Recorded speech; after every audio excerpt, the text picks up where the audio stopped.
If you have debt right now, a credit card balance, a personal loan, a car payment you are trying to eliminate, the instinct is to throw every available dollar at it as fast as possible. And that instinct is not wrong. High interest debt is expensive. Every month it sits, it grows. The faster it is gone, the less it costs.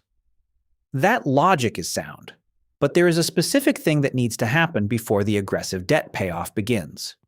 And if you skip it, if you go straight into the debt attack without doing this first, you will almost certainly end up rebuilding the very debt you just paid down. Not because of a character flaw, because of a structural gap in the plan. The structural gap is the absence of a cash buffer. Here is what happens without one. You commit to aggressive debt payoff. You redirect every available dollar toward the balance.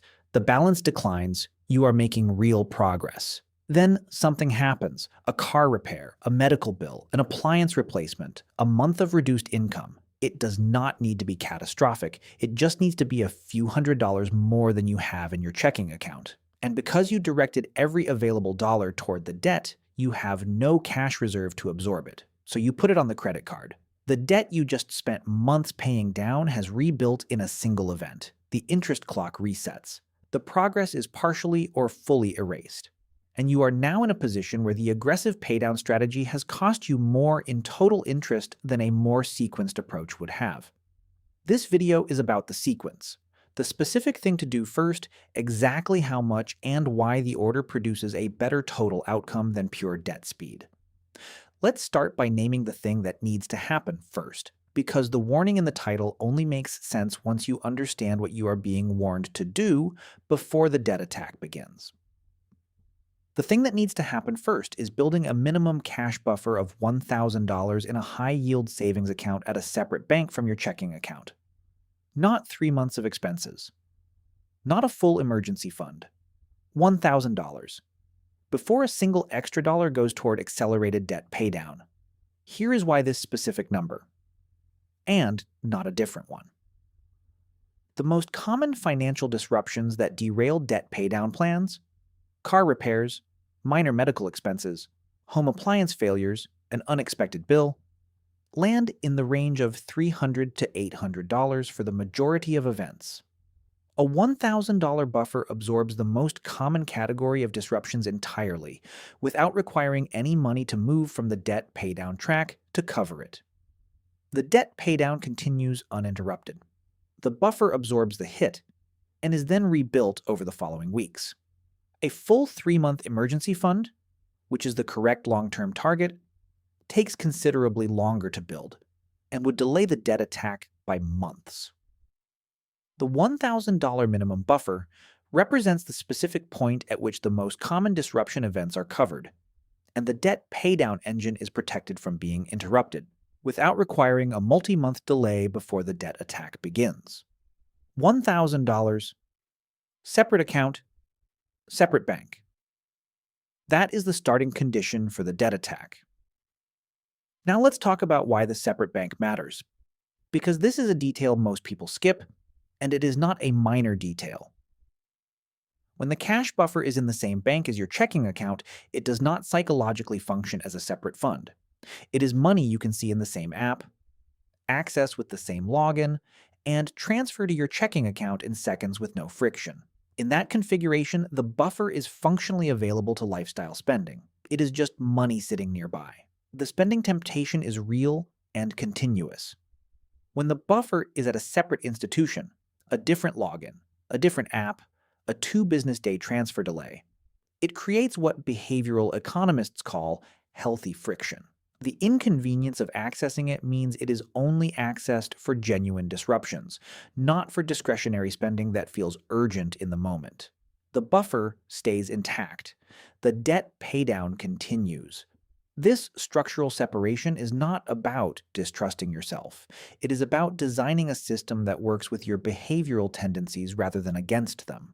A system that requires willpower to maintain is a system that will fail eventually. A system that makes the correct behavior, the path of least resistance, is a system that runs. Now let's build the complete sequence plan and show why it outperforms pure debt speed. The sequenced plan has 4 stages. Stage 1 is the minimum buffer build. Every available dollar of monthly surplus goes to building the $1,000 buffer as fast as possible. At $200 of monthly surplus, this takes 5 months. At $400 of monthly surplus, this takes 2.5 months. The debt minimum payments continue throughout this stage. Nothing stops. Only the extra payments are paused while the buffer is built. Stage 2 is the debt attack. The moment the $1,000 buffer is complete and sitting in its separate account, every available dollar of monthly surplus redirects to the highest interest debt using the debt avalanche method. The buffer remains untouched and intact. It is not a savings account to be drawn down. It is a structural protection that stays at $1,000 and is only used when a genuine disruption event occurs. During Stage 2, if a disruption event does occur, and it will because they arrive approximately every 3 to 4 months on average, the buffer absorbs it. Then the next month's surplus partially rebuilds the buffer while the debt paydown continues. No debt is rebuilt. No interest clock resets. The plan takes a small step sideways and then continues forward. Stage 3 is the employer match capture. If your employer offers a 401k contribution match and you are not currently capturing the full match, this is the one investment action that runs alongside the debt attack rather than waiting for it to complete. An employer matches a guaranteed immediate return of 50% to 100% on the contributed dollar. This return rate exceeds even the interest rate on most consumer debt. The math requires that the match be captured even during aggressive debt paydown, because the guaranteed return on the matched dollars outperforms the guaranteed savings from additional debt paydown at any interest rate below the match percentage. To be precise, if your employer matches 50% of contributions up to 6% of salary, the return on each matched dollar is 50%, guaranteed before any market movement. A credit card at 22% interest is a guaranteed negative 22% return on unpaid balances. The 50% guaranteed match outperforms the 22% guaranteed savings. Capture the match. Run the debt attack on everything else. Stage 4 is the transition to full emergency fund and wealth building.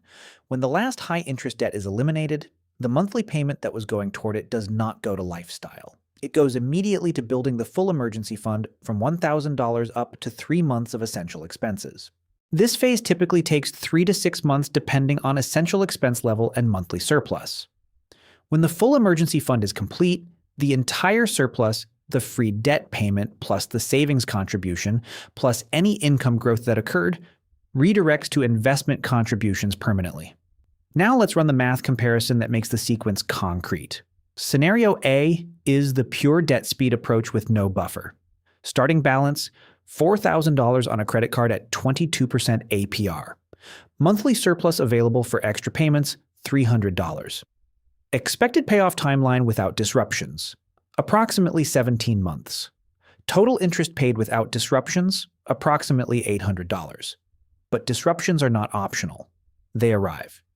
At the 3-month mark, an $800 car repair arrives. No buffer exists.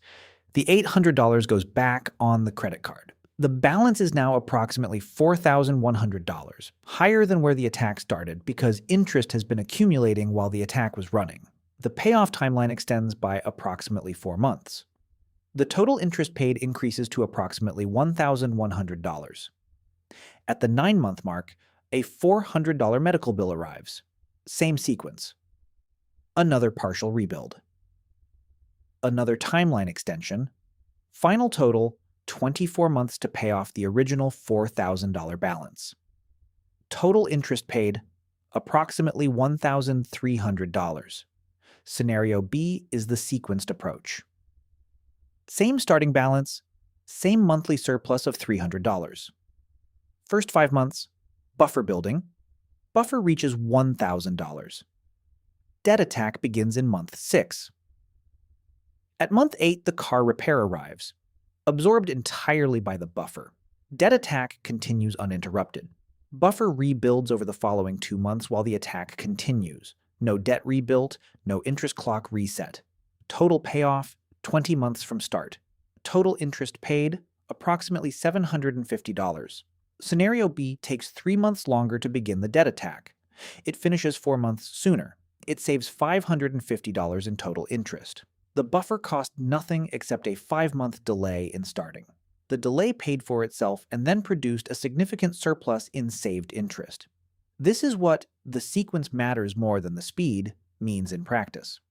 Starting the buffer does not slow down the debt elimination. It accelerates it, because it removes the rebuild cycles that the unbuffered approach is subject to on a predictable schedule. Now let's address the most common objection: the interest rate argument. The objection goes like this.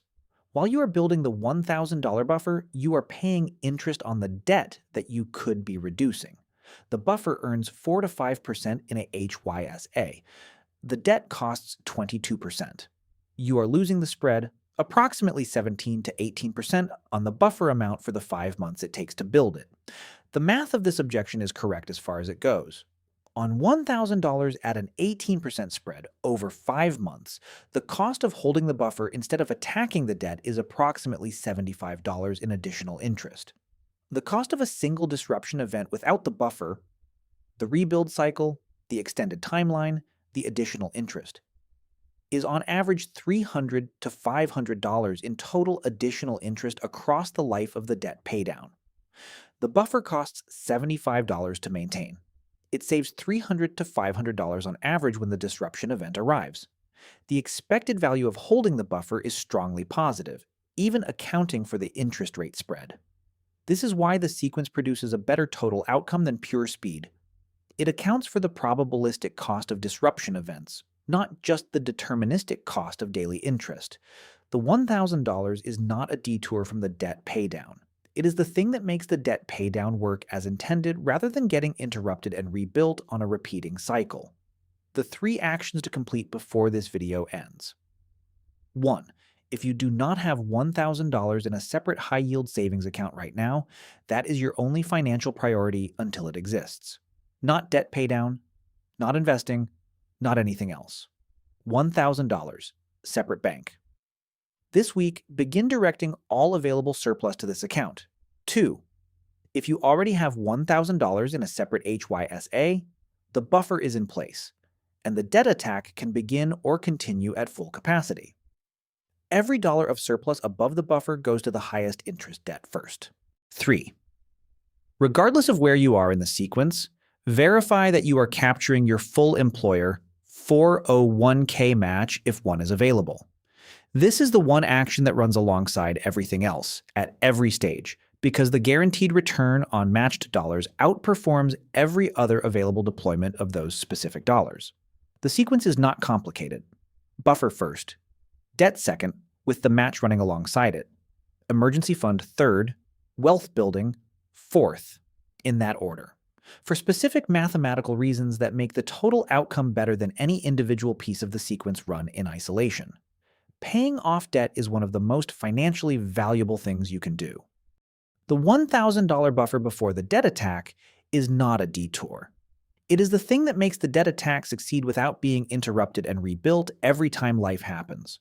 If this changed how you were thinking about your own debt paydown, share it with one person who is aggressively paying down debt right now without a buffer in place. The information might save them more in interest than they realize. The next video is about the psychology of why smart people stay in debt for decades. Not because of income, not because of interest rates, but because of specific documented behavioral patterns that keep the debt in place even when the math clearly shows it should be gone. I will see you there.